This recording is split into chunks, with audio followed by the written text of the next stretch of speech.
Good day everyone! We have different types of filters for our aquarium. The most commonly used filters are the internal filters and the sponge filter. In this video, we will see which is the best filter between the internal filter and the sponge filter.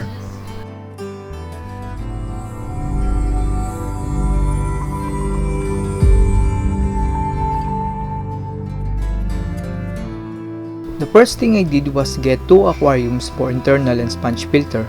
Fortunately, I still have the same aquarium size, so we can observe the outcomes to determine which of the two filters performs better. Then I fill the two aquariums with water. I just use the water from the drum since I'm not going to put a fish in the aquarium. I have also filled the other aquarium with water, and my plan is to ensure both have the same water level so we can observe and compare which filter performs better. Here on the left side of the aquarium with the green stripe is where I will place the internal filter. What I will put in the canister filter is the filter wool. There is a canister that is longer and you can put the filter media in it. To put the filter wool in the canister, you just have to twist the lid counterclockwise and the canister will open. Then we will put this filter wool in the canister. Just put the right amount of filter wool because if the filter wool is too tight, the water will not flow and the motor will heat up that can cause damage in the motor.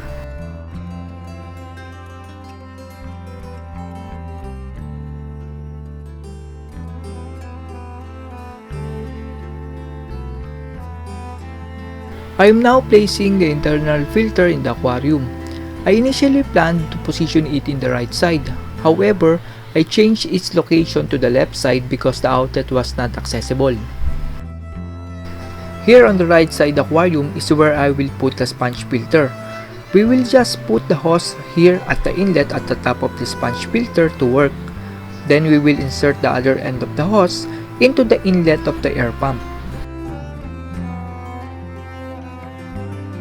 Now let's plug in the air pump so we can see that the sponge filter is working. I also plug in the internal filter motor to see if it is still functioning because I haven't used this filter in a few months. It's good to see that it is still working because it's the smallest filter that I have and the other filter motor is too big. To test the internal and sponge filters, we will use dirt that I got from the filter wool in the Biggie Bay Molly and crayfish tank. This is the one I always got in the aquarium after 3 to 4 days. These are the mixture of fish waste and leftover foods that the fish did not consume. So the aquarium filter is very important because it will trap the impurities in the aquarium.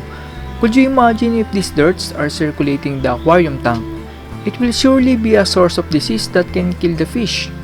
That's why in the fish tanks that don't have a filter, it's very important to use a sponge or internal filter to make sure the quality of water is good. Using small cup, we will put 4 to 5 cups of dirt in the two aquariums. I added dirt first to the aquarium that contains an internal filter. Upon adding dirt to the aquarium, it becomes evident that the water quickly becomes very dirty. This is a cause of concern if we do not use a filter to maintain water quality in our aquarium. Let's see how long it takes for the internal filter to clean the water in the aquarium. Let's also add dirt to this tank with a sponge filter. I will just put 4 to 5 cups of dirt to make it roughly the same amount of dirt as in the internal filter aquarium. This sponge filter also has a beneficial bacteria because it came from the molly tank. I have already set the air pump to high mode to maximize the filter capability of the sponge filter. Now that we added dirt to both tanks, let's see which one cleans up faster. In the first minute itself, I noticed the difference in the water quality with the internal aquarium filter. I believe it is because of the speed of water circulation in the internal filter. The internal filter motor can pull up to 10 liters of water in 1 minute. Can you imagine the speed of water circulation in the aquarium? But this internal filter should be used for bigger aquariums as well, because if you use this filter in such a small tank, the fish will be stressed due to the fast water flow. After 2 minutes, we noticed that the water in the aquarium with the internal filter is very clear. In a sponge filter, the water may not be as clear initially, but within a few minutes, the water in the sponge filter aquarium will also become clean. The advantage of a sponge filter is that it does not have a strong water circulation, which is important for some tropical fish like angelfish, which do not prefer strong water circulation. Another benefit of using a sponge filter is that it is suitable for protecting fry, as they won't be swept away by the water circulation. Since baby fish or fry are small and cannot handle water circulation of an internal filter, they may die from being swept around in the tank. Actually, the strong water current can be solved. What I do is I use an overhead sump, and then I insert the hose into the tube that emits bubbles in the internal filter motor. Because of this, the water flow will go to the overhead sump, and the water in the overhead sump will flow downwards in the aquarium. In this way, the strong current caused by the internal filter motor is avoided. You can see the video showing how I did it on my YouTube channel, and it has the title How to Set Up PKBM Mold Tank. Now we can see that the water inside the aquarium is very clean due to the internal filter and sponge filter. For me, both the sponge and internal filter are equally good. If you have a large tank or pond, you really need a strong current and water flow to keep the water clean and circulating in the aquarium.